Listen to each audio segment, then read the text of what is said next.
Bienvenue dans l'atelier forteresse de Lapin Masqué.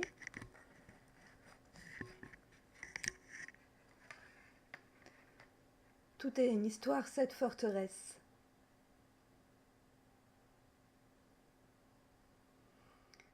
Elle est censée être la saison 2 des émissions Relaxation de Lapin. Après une coupure, après les ateliers Relaxation de Lapin, chant, sophrologie, un peu de tai chi chuan,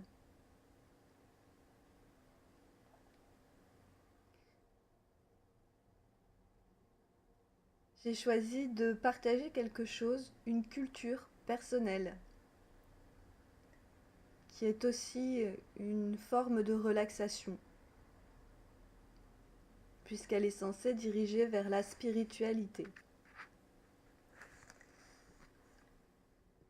Aujourd'hui que nous nous approfondissons donc cette pratique, mêlée d'astrologie et d'angéologie,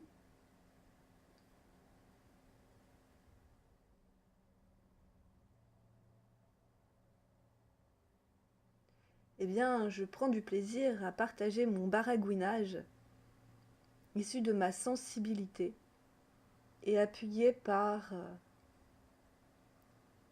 divers textes.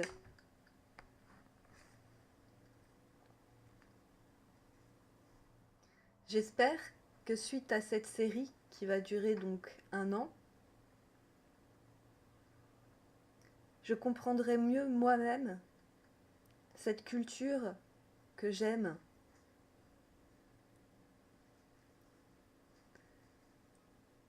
Nous entrons donc prochainement dans le signe du Sagittaire, du 24 novembre au 22 décembre. L'âme traverse une série de transformations, influencées par des énergies stellaires.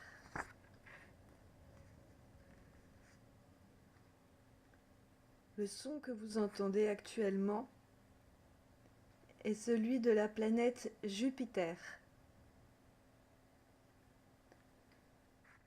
Jupiter,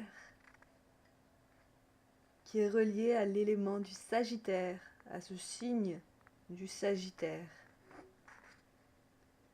Son élément est le feu. C'est le feu par friction.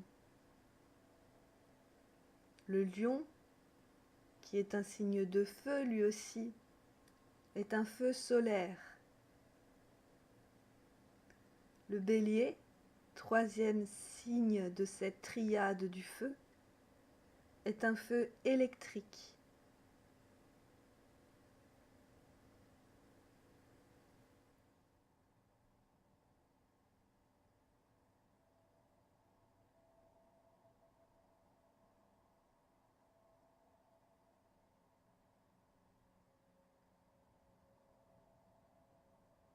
Le signe du Sagittaire est une flèche.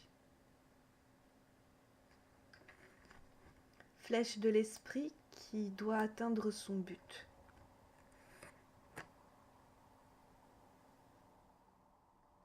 Elle symbolise l'être totalement détaché, qui a dépassé le désir astral pour atteindre le désir mental, qui a dépassé les volontés émotionnelles pour se construire grâce à une volonté spirituelle. L'intellect n'étant pas sensible, la différence entre émotion spirituelle et intellectuelle, c'est que l'émotionnel reste animal, que le mental reste un esprit froid et que le spirituel rend sensible et intelligent.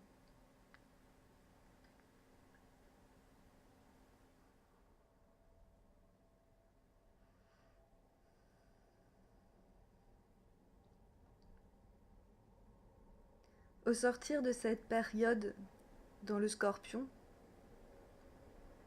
nous avons soit été transformés en positif, soit transformés en négatif, recalés en nous-mêmes.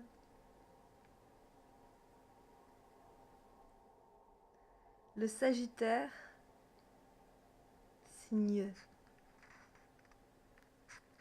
de feu,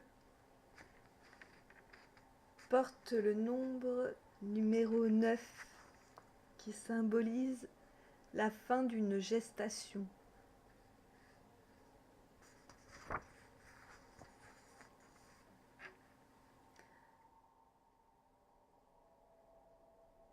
Le poème de Rudolf Steiner, proposé comme forme de méditation, est le suivant. Dirige, ô être humain, vers les lointains toi-même.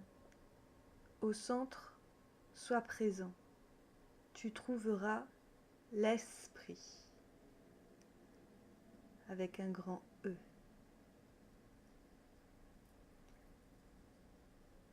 Dans le cycle, nous sommes dans une collectivisation au service de l'intégration de groupe et c'est une consécration d'un travail antérieur, une naissance.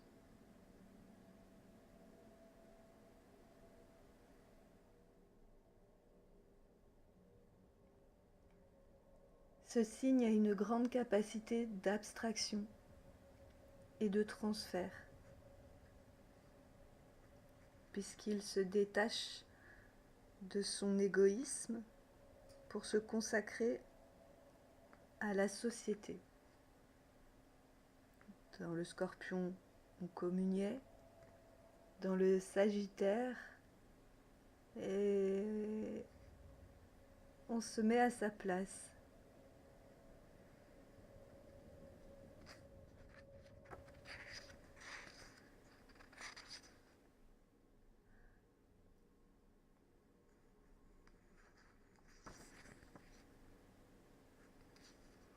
Le travail d'Hercule dans le Sagittaire.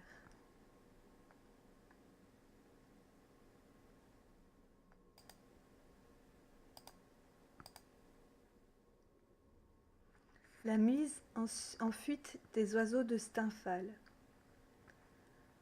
En Arcadie, dans les marais proches du lac Stymphale, vivent d'énormes oiseaux au bec acéré et aux serres puissantes, qui attaquent les hommes en décochant sur eux leurs propres plumes d'acier comme autant de flèches. Éristée ordonne à Hercule de les chasser, mais lui indique auparavant que la flamme qui luit au-delà du mental révèle la bonne direction. Le héros, attaqué par les 3 plus grands oiseaux, les pourchasse en vain avec sa massue et son arc. Puis il réfléchit à la phrase de son instructeur et décide de se fier à son intuition.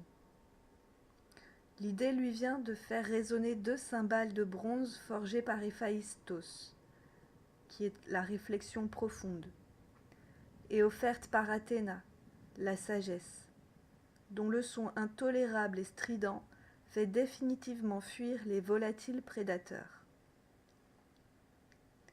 Hercule sait donc enfin utiliser ses armes divines, symbole de l'air et de l'esprit, au centre de ce marais qui symbolise le mental inférieur. Les 3 plus grands oiseaux représentent ce qui fait le plus souffrir autrui. Le commérage destructeur, qui est similaire à un meurtre spirituel, car la pensée et la parole peuvent psychiquement blesser ou tuer. L'égoïsme oral, qui fait trop parler de soi-même. Cet excès de verbillage empêchant l'entourage de s'exprimer et lui refusant la moindre attention. Le manque de discernement verbal, qui communique à l'autre ce qu'il ne peut comprendre. Hercule apprend aussi qu'il ne doit nuire ni par des pensées négatives, ni par des paroles, qu'il lui faut pénétrer la sagesse. En effet, plus le disciple devient intelligent, plus il acquiert d'emprise sur autrui. Il agit par l'esprit, ce que ne peut faire un individu médiocre. En cherchant en lui-même les causes de l'hostilité, il comprend que l'innocuité et l'amour font disparaître l'agressivité, chacun ayant un droit légitime au respect et à l'écoute.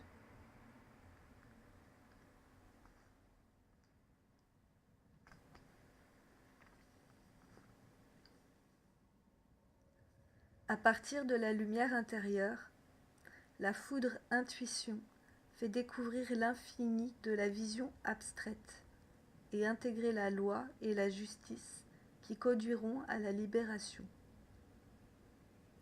Sa phrase clé est « que la nourriture soit cherchée ». Dans les temps qu'ils vont suivre, nous serons donc soumis à des épreuves émotionnelles, intellectuelles, spirituelles. Et pour profiter de ce cycle astral, il faudra favoriser encore des recherches de sagesse intérieure, essayer de servir autrui, ce qui naturellement donnera autorité. Penser par hypothèse et prendre le temps de déduire. S'attacher à être humaniste.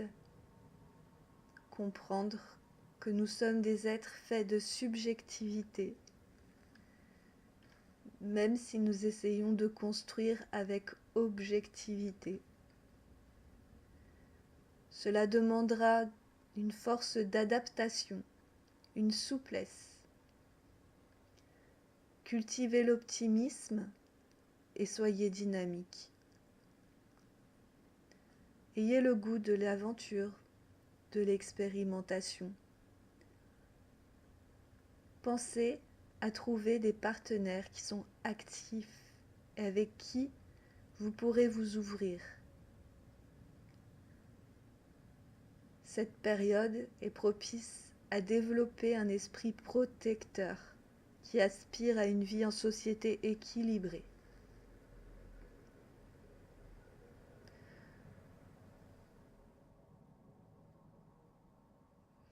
À partir du moment où vous constaterez chez vous les attitudes qui suivent, remettez-vous en question.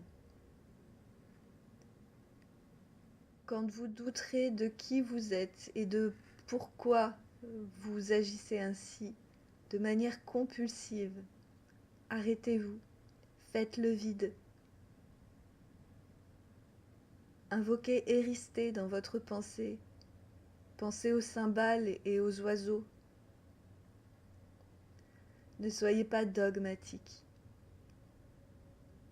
Vous ne pouvez pas ordonner à un musicien de faire une musique magnifique si lui ne la ressent pas.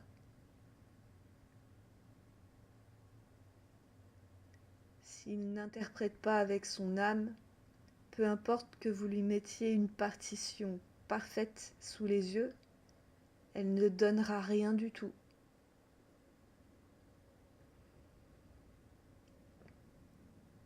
Si vous avez des projets ou un rôle où vous devez leader des gens,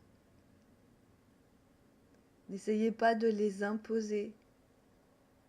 Communiquez simplement, soyez en relation.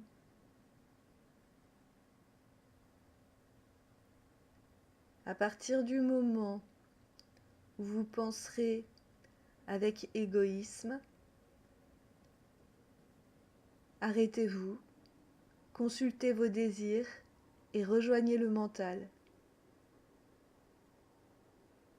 Vous ne pouvez pas tout posséder. Vous n'avez qu'un être, qu'un corps. Faites les choses petit à petit. Et tous ne peuvent pas vous servir. Nous sommes dans un cycle de collaboration. Les émotions sont compliquées à contrôler et à rythmer. Pour les plus cyclotimiques d'entre nous, il faudra penser à respirer pour éviter la dépression ou les trop-pleins d'euphorie ou les rages. Vous voulez appliquer rigoureusement, et la vie est une expérience. Vous avez un programme, certes, mais bien des embûches vous attendent. Ne restez pas assis et inerte, mou et indifférent. Bien sûr qu'il vous faut vous réaliser, et cela vous demande d'être bien entouré.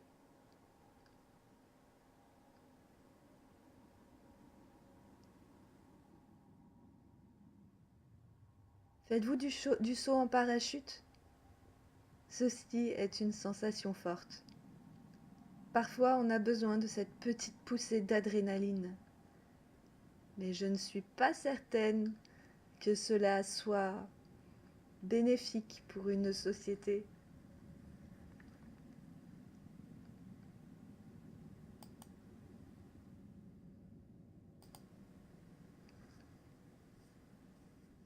Avec le Sagittaire, nous allons nous détacher et agir. On peut penser au hara, où il faut lâcher prise sur l'intérieur et accueillir et réagir pour mieux servir. Cela va demander de communiquer, de construire des pensées pour encourager, soutenir, stimuler, que ce soit soi-même ou autrui. Avec sagesse et amour, ne dit-on pas que l'autre est un autre moi? Ainsi,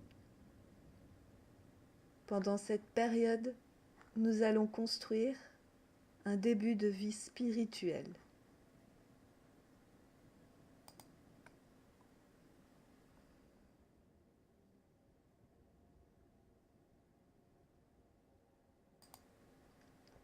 À présent, la petite partie dédiée aux anges. Les anges ne sont pas humains. Ils n'ont pas de corps physique.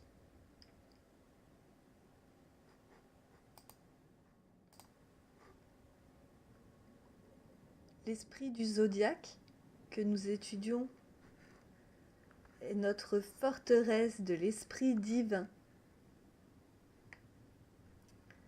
Dessous se trouvent les plans solaires, l'esprit vital, où nous pouvons trouver les anges qui vivifient. Ce sont des tourbillons de vie, des essences, et les plans planétaires, où nous, humains, incarnés, ne me dites pas le contraire, même si vous avez des oreilles pointues, nous sommes humains. En tant qu'humains, nous sommes constitués d'un mental abstrait et d'un mental concret. Nous avons des émotions, le monde du désir, où nous pouvons trouver nos amis les animaux, qui sont des petites âmes qui aspirent au plan mental. Et nous avons un plan physique avec nos organes et nos chimies.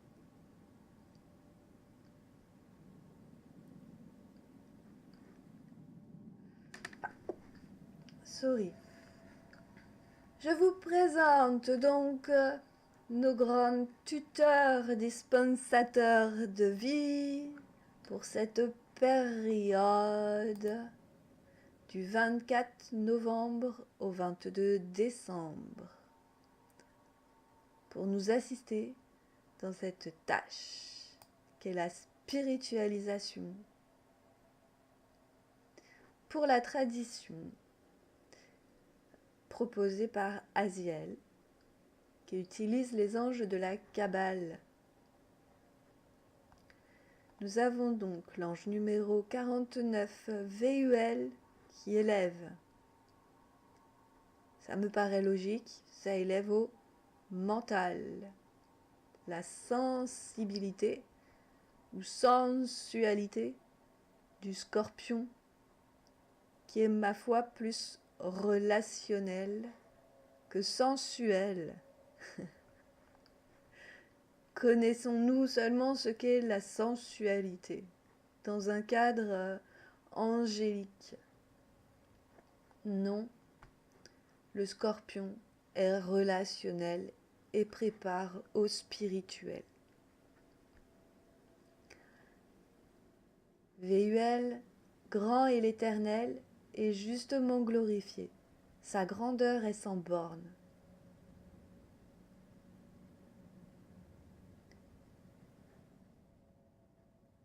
Pour s'élever, c'est un psaume, c'est une méditation, c'est une quête intérieure qui invoque un ange et qui nourrit votre monde intérieur, qui vous dispense des essences vitales. 50. Daniel, éloquence. L'Éternel est miséricordieux et compatissant, son amour est infini, inépuisable.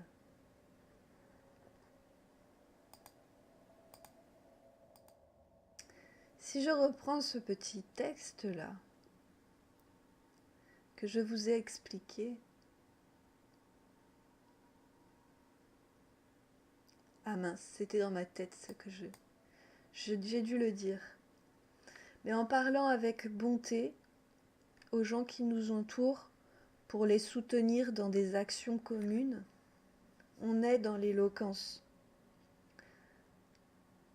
On est dans la lucidité quand on sait s'adapter à son interlocuteur et ne pas avoir d'attente envers lui spécialement. Juste le servir, se mettre, lui apporter ce qu'on a à offrir, mais de manière à ce qu'il puisse le recevoir. Hahashia, ange numéro 51, porteur de la panacée. Sur les eaux, tu as posé les voûtes de ta demeure sublime. Les nuages te servent de char. Tu avances sur les ailes du vent. Cette phrase est, ma foi, magnifique, je le trouve. Et j'aurais beau vous dire que les eaux sont les émotions, que le vent est l'esprit, que les nuages, à votre avis, qu'est-ce que ça peut bien être? Mais cette phrase me fait voyager.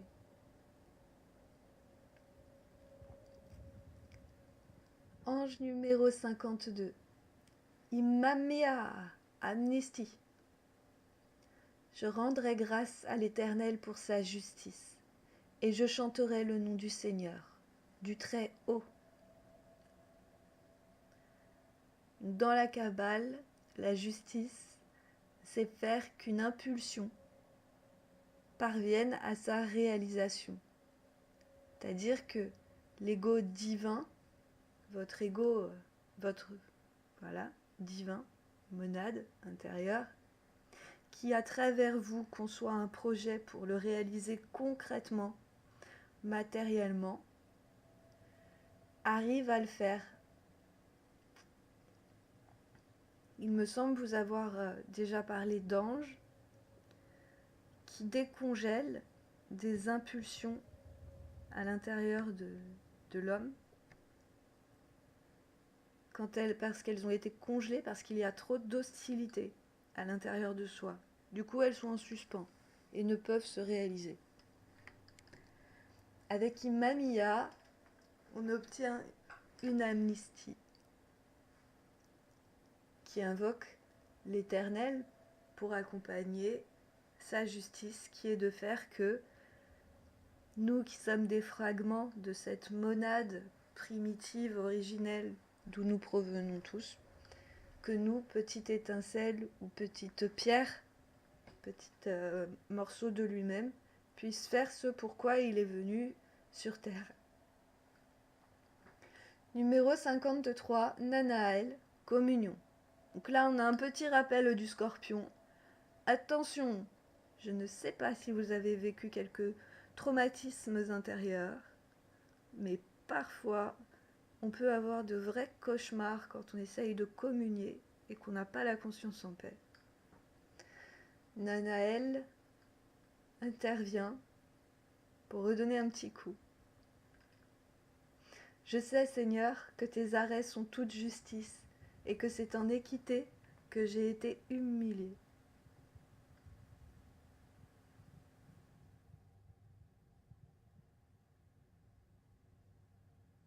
Et enfin, Nitaël, ange numéro 54, qui est l'héritage. L'Éternel a établi son trône dans les cieux, et sa royauté domine sur toutes choses. Se rappeler que nous sommes des fragments d'une monade originelle et que nos désirs, pourrait-on dire, ou notre ignorance, fait que nous n'arrivons pas à retrouver la symbiose spirituelle qui existe dans l'absolu, mais que nous nous mettons beaucoup de bâtons dans les roues. Et se rappeler parfois qu'il y a, pour certains, si vous suivez mes vidéos, sûrement que vous avez un peu la foi et qu'il n'y a une seule origine de toute vie. Un et tout est un. Nous sommes un morceau d'un grand tout au niveau spirituel. Et que pour venir faire notre expérience sur Terre, nous traversons des degrés qui nous séparent et qui nous troublent.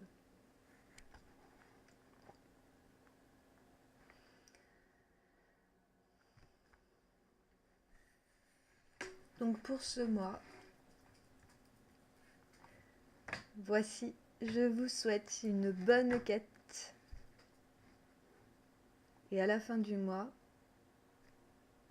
on verra ce que vous avez vécu et ce que j'ai vécu. Et ce que j'aurai à raconter encore sur le Sagittaire avant d'arriver au Capricorne. Bonne route et merci. Pensez à respirer profondément.